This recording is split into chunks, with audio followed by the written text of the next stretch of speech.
All right. Good morning. Meteorologist Nate Larsen here. Uh, just wanted to give a quick weather update for the weekend, at least Saturday. We've got more active weather expected into Sunday, but a nice start to your Saturday.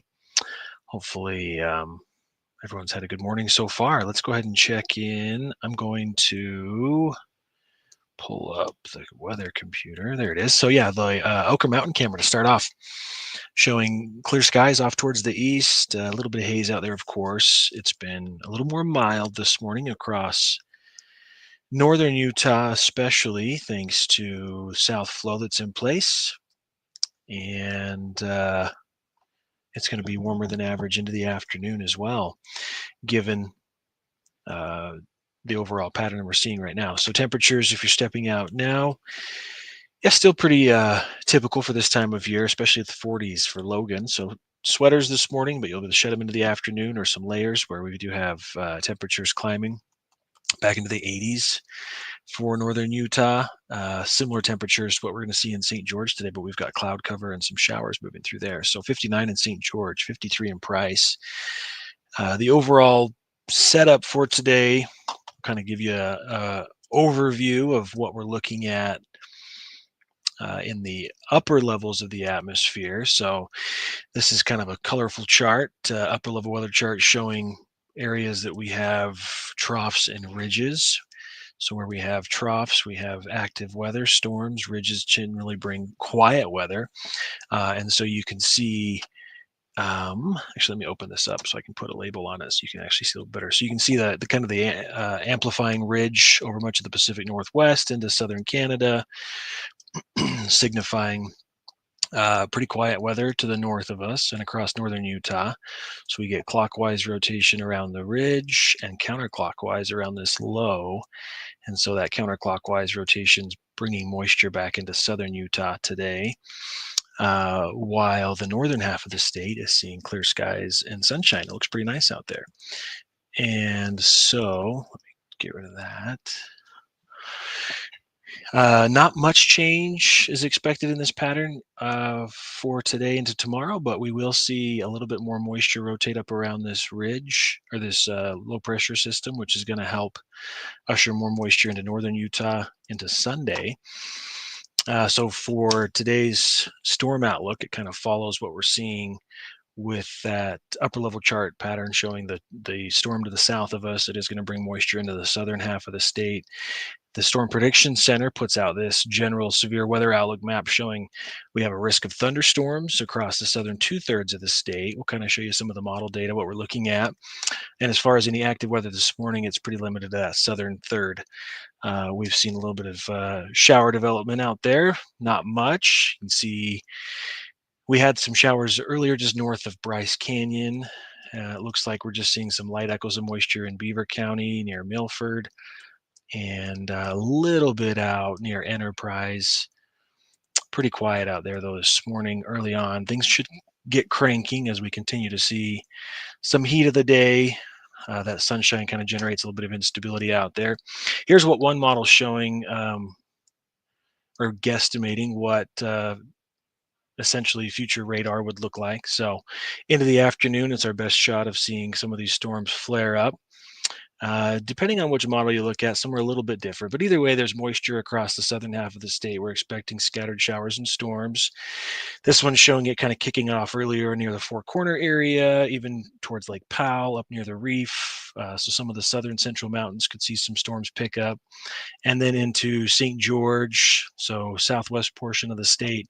Later this evening, this is about 7 o'clock. So keep that in mind. Recreating in the lower lying areas today is not recommended. We do have flash flood potential. It's possible in all of our recreational areas.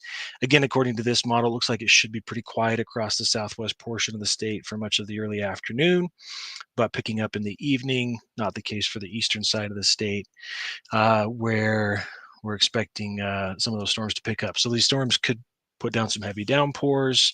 They're not moving too fast. There's not a whole lot of what we call shear across the higher levels of the atmosphere, which would help them move a little bit quicker. So where they are slower moving, does pose the risk for flash flood potential where they just kind of sit over one area and put down more moisture. So that's what we call the high resolution rapid refresh model, or the HRRR.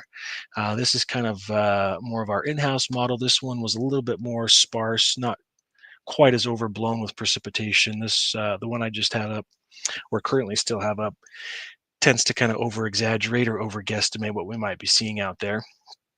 And this one actually shows a little bit more moisture across the southwest portion, so lower Washington County, which we're not really seeing anything this morning, but so kind of hit and miss with the way this moisture is kind of bubbling up from the south.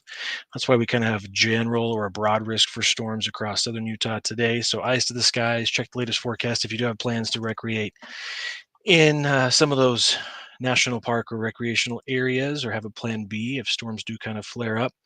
They're expected this afternoon into the evening, and then into Sunday. If you look at northern Utah, we're going to see moisture really increase overnight tonight into tomorrow. And best chance of storms, of course, over the higher terrain, but the Wasatch Front's going to be included in that for Sunday. In fact, this showing that we have a decent chance into Sunday morning of a little bit of rain across some areas of northern Utah, the Wasatch Front, but best chance over the higher elevations. And then a break Monday for the most part before we could see a little bit more rain on Tuesday. So as far as the flash flood risk from the National Weather Service, again, all areas are possible. Not listed on here is Snow Canyon and Red Cliffs. That is listed as probable, which is orange, which means the threat for flash flooding, of course, is even more enhanced. So could see some isolated flash flooding in slot canyons today. Chances of moisture for northern Utah, again, best chance tomorrow and Tuesday before we see a bigger storm system by next Friday, it's looking like. So keep your fingers crossed that the pattern holds. Bring a much cooler weather pattern as well into the next weekend, but a decent front moving through Friday for northern Utah, while southern Utah will likely kind of dry out. So for St. George, best shot of showers will be today. And then again, Monday into Tuesday. But I think tomorrow there's a decent chance for a few isolated scattered storms as well. So staying active for the next couple of days. And hopefully you're enjoying some of the cooler temperatures. If you're heading out to the mountains in northern Utah today, I know that a lot of the ski resorts have activities, Oktoberfest, variations of that at some of the resorts. Should be in the 60s, pretty comfortable up in our mountain areas. Or maybe you're just going to go leaf peeping. We do have peak foliage right now across our northern mountains. So now's the time to kind of head up into the canyons and enjoy all the fall colors. If you can't make the drive, just visit Utah's Weather Authority Facebook group. We get lots of great pictures in from all the people that are out enjoying some of the leaves. In fact, I do have a map that shows kind of where we're at statewide. Where is that map? Find it for you. Here it is. So there's a company that kind of puts out a nationwide graphic that kind of shows where we're seeing peak color right now. So again, northern Utah mountains at peak, into some of the central mountains, but southern mountain areas, moderate to near peak conditions. It's looking like over some of the southern mountain ranges, the La Salles, the Abajos, just seeing patchy conditions there. Pine Valley Mountain still at patchy, but starting to see a little bit of color. And yeah, we're kind of at the prime time to head up into our canyon areas right now and enjoy some of the foliage. So today's going to be a great day to do that for northern Utah. We mentioned some of the sunshine. Temperature is about 84. Normal high is 75. So we're above average today. Mostly sunny, then plan on showers and storms increasing tomorrow. We drop almost 10 degrees. Monday, we hang on to a slight chance with more scattered showers Tuesday. Nice Wednesday, Thursday, and then if I take myself off of here, where's that at? Let's see. 69 degrees or so, showers and storms on Friday. And then for St. George, again, active weather today, tomorrow, and then plan on a slight chance Tuesday. before we see lots of sunshine and mid 80s. So kind of average highs. 88 is normal for St. George this time of year. So below average temperatures for the next couple of days. In fact, even into the first part of the work week. Scattered storms again Sunday, and then back to mid to upper 80s Thursday, Friday. So kind of perfect fall feels. So hopefully you've got plans outside today, especially in northern Utah, and shouldn't have any hiccups there. Mostly sunshine, more comfortable for many of the valleys across the state. Mid 70s for Milford, Cedar, Richfield, 78 in Price. Again, we will see clouds increase across our northern mountain areas later this evening. Park City 74 might look a little ominous, but best chance of storms will be into Sunday morning and then throughout the day tomorrow. So anyway, appreciate you guys watching. Hope you guys have a great, fantastic Saturday. And we'll kind of track the storms as they flare up in southern Utah throughout the day. So if you've got plans, again, outdoors, recreational spots, if you're going to some of the national parks, check with the local ranger station, find out what a good backup plan would be if storms start to pick up in your area. So, all right, have a good Saturday. We'll see you later.